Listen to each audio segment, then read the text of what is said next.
आज छोटी दिवाली का दिन था, पर राजू सवेरे से ही उदास था। उसके घर में घी तो क्या, दीपक खरीदने के भी पैसे नहीं थे। इसी चिंता में राजू सोचता सोचता घर से निकल पड़ा। हालात हमेशा से ऐसे नहीं थे। 5 साल पहले उसके पिता का देहांत हो गया था। उस समय राजू करीब 6 साल का था। तभी से उसके घर की स्थिति बिगड़ गई थी। उसके पिताजी सेठ धनीराम के गोदाम में मजदूरी करते थे। एक दिन वह सड़क दुर्घटना में चल बसे। अब माँ घर घर बर्तन मांजकर उसका और अपना पेट भरती थी। माँ को कुछ दिनों से बुखार आ रहा था, इसलिए वह काम पर नहीं जा पा रही थी। घर में रखे थोड़े से पैसे भी खत्म हो चुके थे। इसलिए राजू सोच रहा था कि दीपावली इस बार नहीं मन पाएगी। तभी गाड़ी के तेज हॉर्न से राजू का ध्यान टूटा।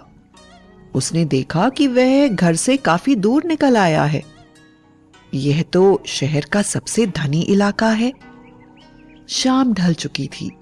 चारों तरफ रंग बिरंगी रोशनी फैली थी। उसने देखा सभी घरों में खूब चहल पहल है, पर एक आलीशान घर सजावट के बाद भी सुनसान पड़ा है। वह उधर ही चल दिया। घर के चौकीदार से पूछा, सब तरफ सन्नाटा क्यों है? चौकीदार ने बताया, घर की मालकिन को गुजरे 1 साल हो गया है। तभी से उनकी 9 साल की बेटी बहुत उदास रहती है। साहब सदा काम में व्यस्त रहते हैं। राजू ने देखा उस घर की खिड़की में एक सुंदर लड़की बैठी रो रही थी। वह खिड़की के नीचे गया और उससे रोने का कारण पूछा। लड़की कुछ नहीं बोली। तब राजू ने कहा, तुम्हारे पास सब कुछ है, फिर भी तुम रो रही हो।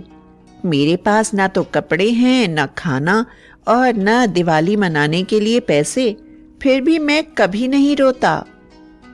यह सुनकर लड़की चुप हो गई। उसने चौकीदार को आवाज देकर राजू को घर के अंदर लाने को कहा। लड़की ने उससे उसका नाम पूछा और अपना नाम रानी बताया। राजू और रानी बातें करने लगे। फिर वह खिलौनों से खेलने लगे। राजू की चुटकुलों व मजाक भरी बातों से रानी हंसने लगी। घर के सभी नौकर रानी को हंसते खेलते देखकर हैरान थे। राजू और रानी खेल में इतने मगन थे कि उन्हें पता ही न चला कब रानी के पिताजी कमरे में आए और चुपचाप खड़े होकर दोनों को ध्यान से देखने लगे। जैसे ही उन दोनों की नजर उन पर पड़ी तो रानी खुशी से हंसती हुई पिता के गले लग गई। पर राजू सहम सा गया।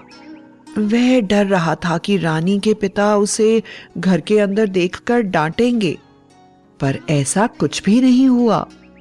जब रानी के पिता ने राजू की आप बीती सुनी, तब उन्होंने मन ही मन कुछ फैसला